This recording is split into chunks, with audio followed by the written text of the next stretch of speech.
Welcome to Shri Lalitha YouTube channel. ఈరోజు recipe వచ్చేసి బెండకాయ తాలింపండి.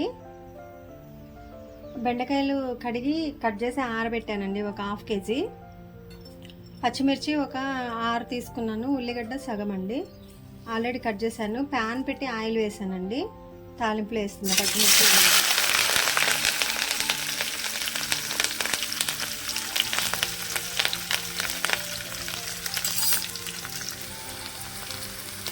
వెల్లిపాయలండి, తాలింపు గింజలు, జీలకర్ర, పసుపు, బెండకాయ ముక్కలండి. ఓన్లీ ఇగురులాగా చేస్తున్నా. ఎండాకాలం కదండి, కొంచెం వీటికి పక్కన తోడుగా కొంచెం సాంబార్ పెట్టాను.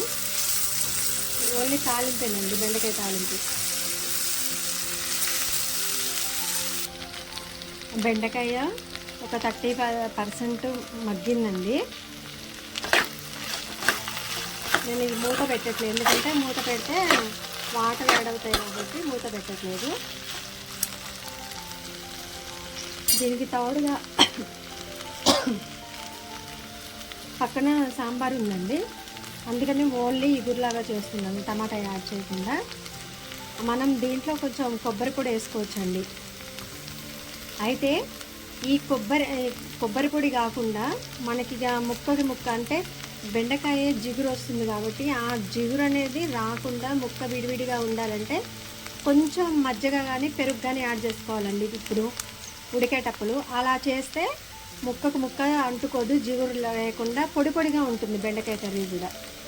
అయితే నేను ఆల్రెడీ కట్ చేసి హాఫ్ అన్ అవర్ పైన అవుతుందండి ఆరబెట్టాను ఫ్యాన్ కింద, అందువల్ల చూసారుగా ముక్కలు అతుక్కోవట్లే. ఒకవేళ లేత కాయలు అనుకోండి, లేతవైనా ముదురైనా బెండకాయ ఖచ్చితంగా తీగలాగా సాగుతుంది. అలా సాగకుండా ఉండాలంటే కొంచెం మజ్జిగ కానీ పెరుగు కానీ యాడ్ చేసుకోవాలి. మనం ఇలానే 2 నిమిషాలు సిమ్లోనే పెట్టి ముక్క ఉడికేంత వరకు కూడా ఇలా సిమ్లోనే పెట్టి ఉంచుదాం. కొంచెం సాల్ట్ వేస్తున్నానండి. ఇప్పుడు దాకా బెండకాయ ముక్కలు లావుగా పెద్దగా అనిపించాయి కదా, సాల్ట్ వేసాను కదా. ఒక 2 నిమిషాలు చూడండి ఎంత చిన్నగా అయిపోతాయో, దగ్గరికి అయిపోతుంది కూర మొత్తం కూడా.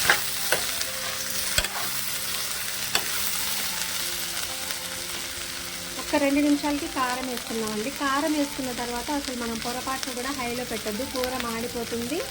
ఆ ఘాటు వాసనకి దగ్గు కూడా వస్తుందండి. కర్రీ దగ్గరికి అయిపోతుంది చూసానండి. అదృష్టం ఏంటంటే నేను బెండకాయ ముక్కలు ఆరబెట్టాను కాబట్టి ముక్క అతుక్కోవట్లేదు. ముక్క అతుక్కుంటే జిగట బాగా అసలు తినబుద్ధి కాదండి. చూసారా? ఒకవేళ మీకు కర్రీ చేసేటప్పుడు ముక్క కానీ బాగా సాగుతూ ఉండి జిగట ఎక్కువ ఉందనుకోండి, మీరు నేను చెప్పినట్లుగా కొంచెం మజ్జిగ అప్లై చేయండి.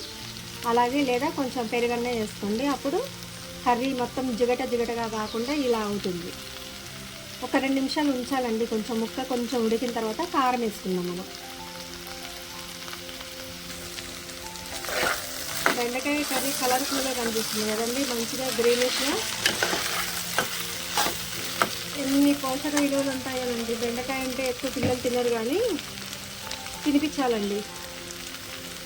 కొంచెం కారం అప్లై చేస్తున్నా, కాకపోతే నేను పచ్చిమిర్చి కొంచెం ఎక్కువ వేసానండి. ఎందుకో బెండకాయలో ఎండుమిర్చి కంటే కూడా పచ్చిమిర్చి కారం బాగుంటుందని అంటారు. అందువల్ల నేను కొంచెం పచ్చిమిర్చి ఒక 8 దాకా వేసానండి. 6-7 కూడా 8 దాకా వేసాను.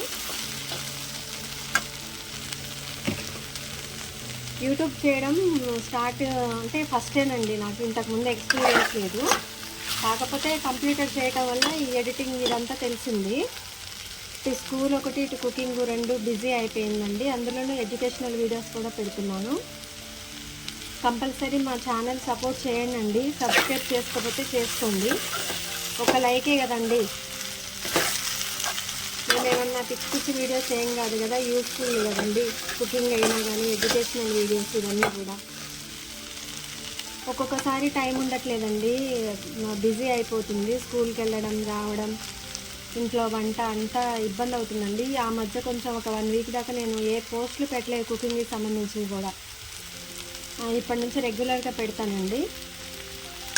కంపల్సరీ చూడండి మా వీడియోస్. చాలా చాలా వెరైటీ రెసిపీస్ వచ్చండి, కాకపోతే టైం ఉండట్లేదు. ఈ ఎడిటింగ్ ఒకటి, కొంచెం వేరే విషయాల్లో కూడా కొంచెం బిజీగా ఉన్నానండి. నాకు జాబ్కి సంబంధించిన దాంట్లోనే.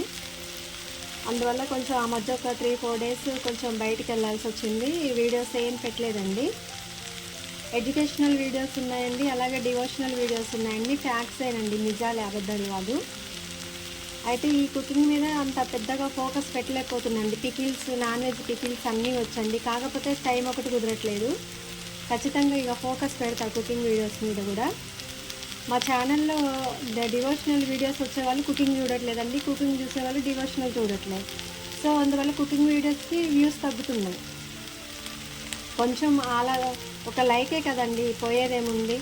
ఒకవేళ నచ్చకపోతే స్కిప్ కొట్టేయండి. కాకపోతే కంపల్సరీ ఛానల్ అయితే సబ్స్క్రైబ్ చేసుకోండి, మీ సపోర్ట్ కావాలి కదండి. బెండకాయ తాలింపు ఆల్మోస్ట్ అయిపోయిందండి, కాకపోతే ఇంకొక నిమిషం ఉంచుదాం. అక్కడక్కడ ముక్కలు పెద్దగా కనిపిస్తున్నాయి కాబట్టి నేను ముక్కలు కొంచెం పెద్ద కట్ చేశానండి. ఎందుకంటే జిగట మారకుండా ఉండడం కోసం. కొంచెం దీనికి పక్కన కాంబినేషన్గా సాంబార్ ఉంది కాబట్టి మరీ ఇగురులాగా కాకుండా కొంచెం ముక్కలు ఇలా కట్ చేశానండి. బెండకాయలో పచ్చి రొయ్యలు సూపు మామూలుగా ఉండదండి, ఒకరోజు చేస్తాను. నాన్ వెజ్ చేయడానికి ఎక్కువగా తెచ్చి పెట్టే వాళ్ళు లేరండి నాకు, అదొకటి ప్రాబ్లం అయిపోయింది. నాన్ వెజ్ పికిల్స్ అన్నీ వచ్చు, కర్రీస్ అన్నీ వచ్చండి, కాకపోతే నాకు అవైలబుల్గా లేకపోవడం వల్ల ఏ ఉంటే అవే చేసి అదే వీడియో పెట్టేస్తున్నాను. పర్టికులర్గా చేసి చాలామంది లైవ్ ఇవ్వమంటున్నారు. లైవ్ ఇచ్చిన కాంచి ప్రాబ్లమ్స్ వస్తూ ఉంటాయి, ఎందుకు లేనిపోనివి అని చెప్పేసి లైవ్ ఇవ్వకుండా ఇలా పెట్టేస్తున్నాను. కంపల్సరీ ఈ పికిల్స్ అన్నీ చేసి చూపిస్తానండి. ఉప్పు కారం సరిపోయిందండి. దీంట్లో ఒక్కటే మైనస్ ఏంటంటే కరివేపాకు వేయలేదండి. ప్రతి కూరలో కూడా కరివేపాకు యాడ్ చేసుకోవాలండి కంపల్సరీ.